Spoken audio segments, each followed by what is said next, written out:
Young lady, would you tell me your name, please? Shannon Willis, Shannon. Where'd you grow up? Belmont, North Carolina. Were you loved as a child? Very much. Are you still in Belmont? Yes. Well, no, not anymore. I'm homeless. Where's your mom and daddy?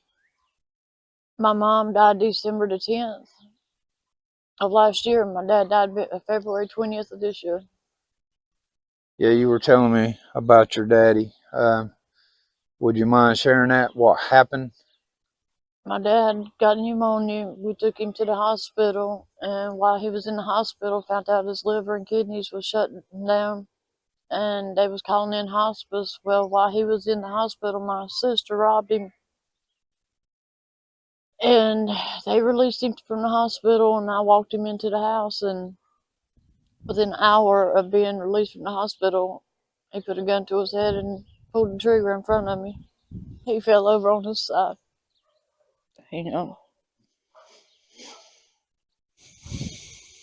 I'm sorry. And then rolled off the bed. I tried to get to him before he even pulled the trigger, but oh, Jesus, Shannon. While he was laying in the floor, I thought he was dead. I was on the phone with 911, and he looked up at me just because half of his face was gone. He looked up at me and whispered help twice, and I couldn't help him. There's nothing I could do to help him. And I beat myself up. If I'd been just a little bit more faster, quicker, or something, I could have got to him and maybe done something. But I couldn't. I couldn't get the gun from him. I couldn't. My daddy told me one time, because I had a brother commit suicide. And my daddy said, and I was a young man when he said this, that suicide was a permanent solution to a temporary problem. The problem would have passed, Yeah. but he made it a permanent solution. Yeah. And unfortunately, those of us that survive it are the ones who actually have Left to. behind. I mean, he would never traumatize me like it has. He would never have done it intentionally. He suffered from PTSD. He was a wounded Vietnam vet. He lost his left arm in Vietnam. I mean, he was a helicopter pilot and he got blown out of the sky. He's lucky to even be here.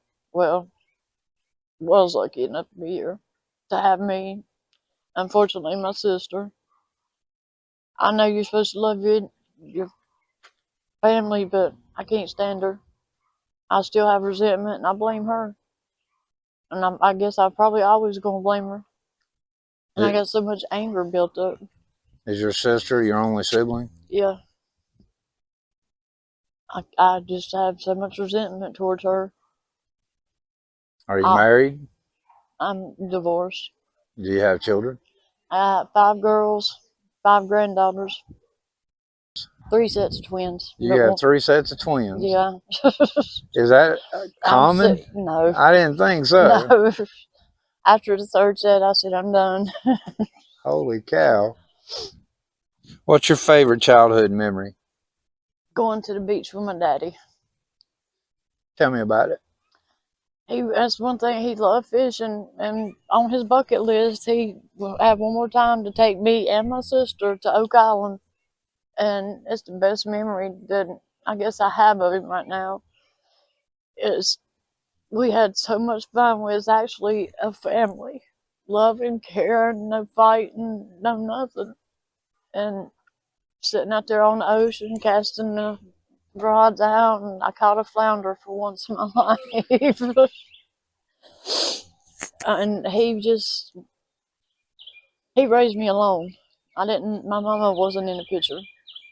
Yeah. It takes a strong man, and he wasn't even biologically my daddy, but he still raised me. Are you in addiction? Cocaine. Cocaine? How long have you been using? Since I was shot in the head. Tell me about that. I was trying to leave a drunk, abusive boyfriend, and He come home and caught me packing in front of my kids. And all I remember is I remember being shot in my right leg first and then falling. And after that, I woke up from a coma. 2 months later, I was in the hospital. That's what the scar is from. I have seizures now because of it. And he shot me in front of my kids, and I lost custody of my kids. When were you first introduced to cocaine?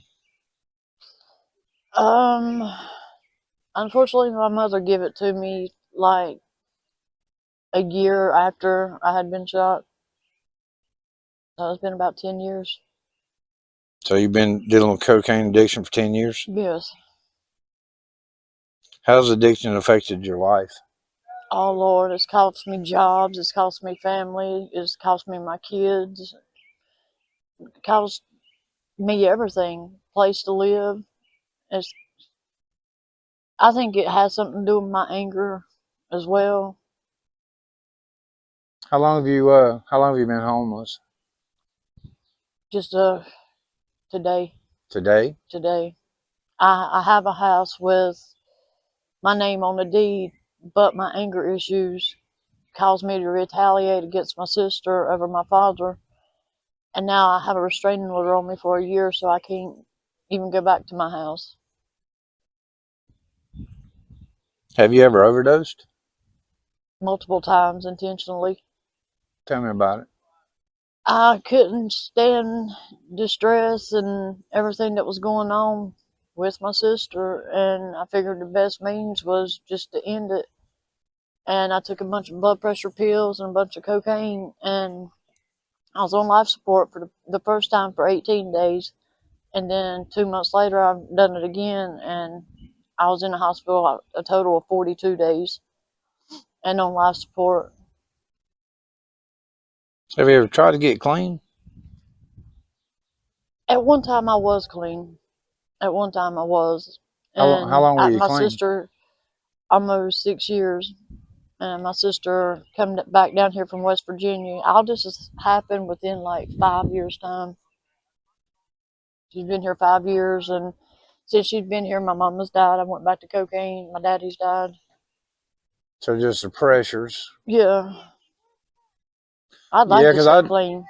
I believe, honestly, addiction, honestly, we're trying to cover up something that we don't want to deal with. Yeah, I can tell and you from experience, it's because it numbs me yes, inside, and I don't have to deal with what's actually going on. yeah.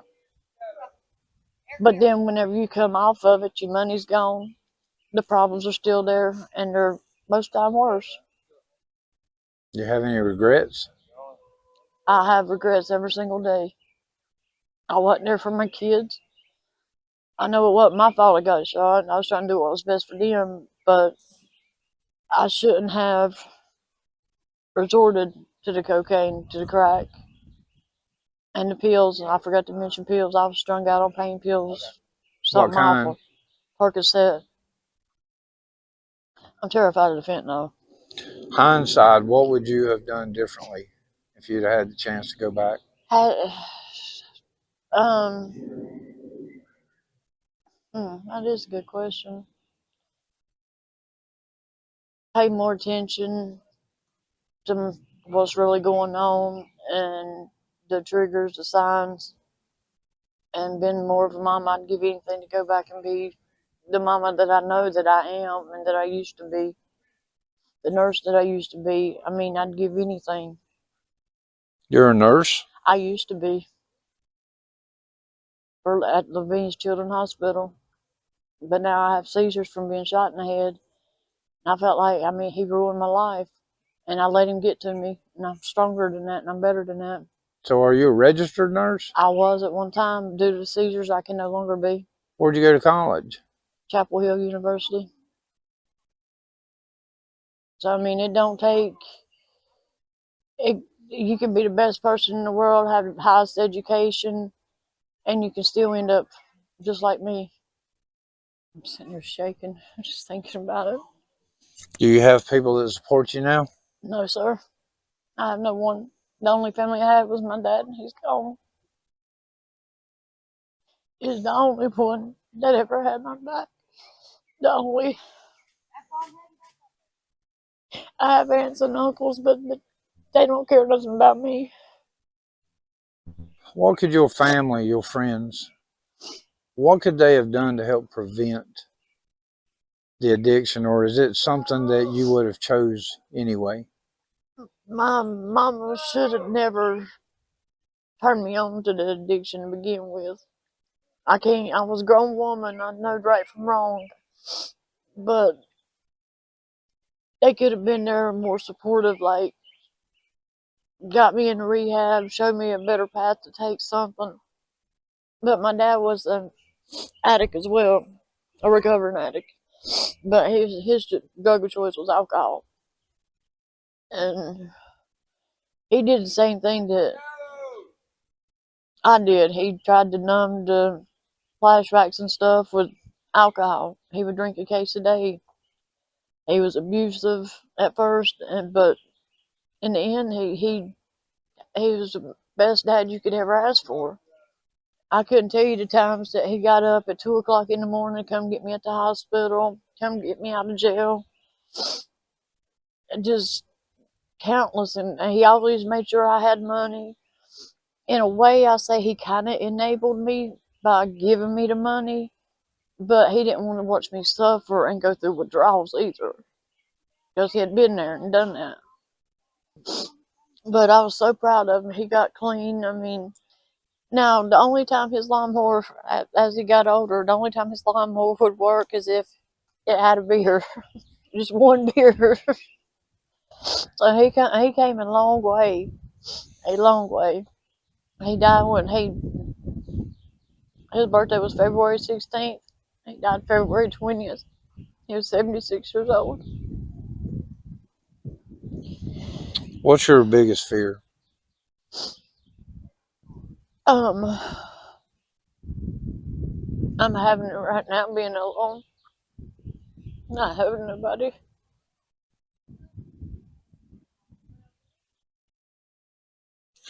At this stage in your life, what's the most important thing you've learned? Love your family as much as you can while they're here, because you never know when they're going to be gone. Life isn't promised the next minute. And I just should have made better choices. And now I know that I can, but I still can't get back those times. And I just hope my dad's proud of me. Consider this particular lifestyle or just got started in this lifestyle, addiction, cocaine. Yeah. What would your word of advice be for them? Don't. I mean, if you can't, I don't even know what to say to that. It's not easy. It's not. If you have better ways of bettering yourself, please do it.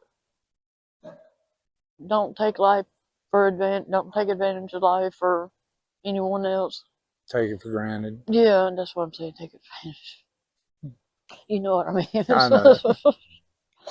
But yeah, I feel for. I don't judge anyone, and I mean, there's been times where I've had to stay under bridges, stuff like that, because my dad was angry at me. But as far as it being permanent like it is right now, never. And I'm in for a long road, but with God and my daddy by my side now, I can do it. Cherish your family. Go with your heart and believe in God, because He does exist. And He will not guide you down the wrong path. He won't. And I didn't listen to that. I chose to ignore Him at first. If I hadn't, I'd be in a better place right now.